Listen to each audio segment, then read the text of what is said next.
un premier élément, j'invite tout le monde à lire précisément ce qu'est la réalité des conventions. Parce que il y a des éléments très précis sur finalement ce qu'est la réalité physique des voies considérées. Et le fait d'introduire dans les échanges, mais ce qui peut se comprendre parfois hein, par des mauvaises compréhensions ou des erreurs de compréhension ou peut-être parfois des mauvaises lectures, finalement une interprétation du débat dans lequel nous sommes qui n'est pas juste. Donc je réinvite et je laisserai Yann Mongaburu et Ludovic Bustos rétablir 2-3 éléments sur ce qui est les profils de voirie dont on parle, quoi. Et qu'on ne parle pas sur d'autres profils et qu'on ne se trompe pas. Ça, c'est le premier point. Le deuxième point, j'ai parfois l'impression qu'on est sur des débats qui sont avant le protocole. Avant, il y a quelques années. Où on était sur nos oppositions de principe, finalement. On a dépassé tout ça. On a dépassé tout ça. Je ne dis pas surtout. Après, qu'il y ait des personnes pour qui ils ne croient pas dans la capacité collective du changement et d'aller demain vers le covoiturage, permettre d'avoir des voies dédiées. C'est comme si on inventait ce système. En fait, le problème, c'est qu'on ne l'invente pas. Je voudrais juste le dire, c'est pas nous qui allons l'inventer. Dommage. On pourrait l'être, on se ferait très plaisir à le dire. D'autres ailleurs, et même d'autres pays l'ont inventé et l'utilisent très largement.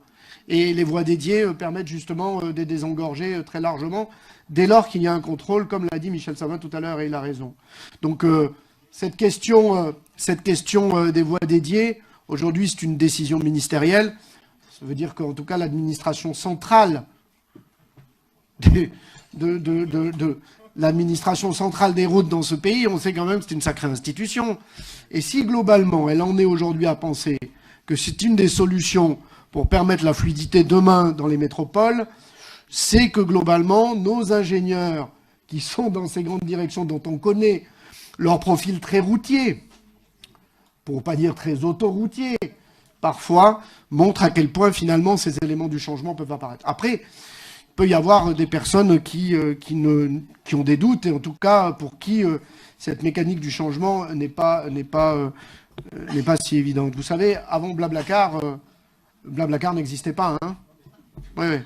Mais du coup, Blablacar a existé. Donc c'est toujours très simple. Oui, il y a toujours... avant, il n'y a pas. Ben oui. Mais à un moment donné, il peut y avoir.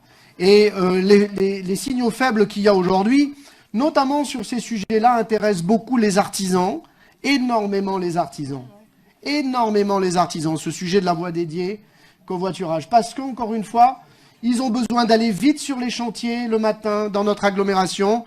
Et le fait qu'ils ne soient pas dans le camion ou dans la voiture va faire qu'ils vont pouvoir emprunter cette voie. Et ainsi, donc, on favorise là aussi l'économie locale et les petites et moyennes entreprises qui vont sur les chantiers. Après, au début,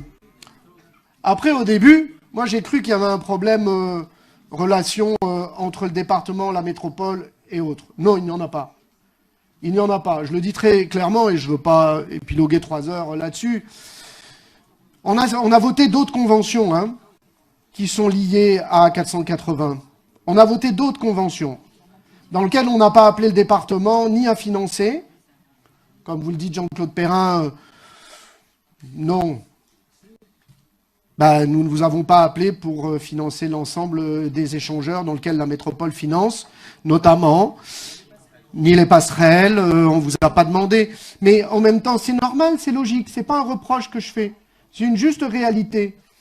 Donc il n'y a pas de difficulté. Et si demain, il y a d'autres objets qui feront que nous serons ensemble, nous serons ensemble. En tout cas, la porte, la mienne, elle est toujours ouverte. Toujours. Et je la maintiendrai toujours ouverte dans ces éléments de discussion. Et je suis convaincu qu'on a encore de belles aventures à faire dans les... Nous en avons une qui arrive très bientôt, en termes de délibération, qui concerne tout simplement... je dirais, l'évolution de la gouvernance des transports. Monsieur Perrin, on vous répond, mais vous n'écoutez pas. Tout à l'heure, vous n'écoutiez pas non plus. Bon, donc je m'arrête là. Puisque vous n'écoutez pas, je m'arrête là, ça ne sert à rien.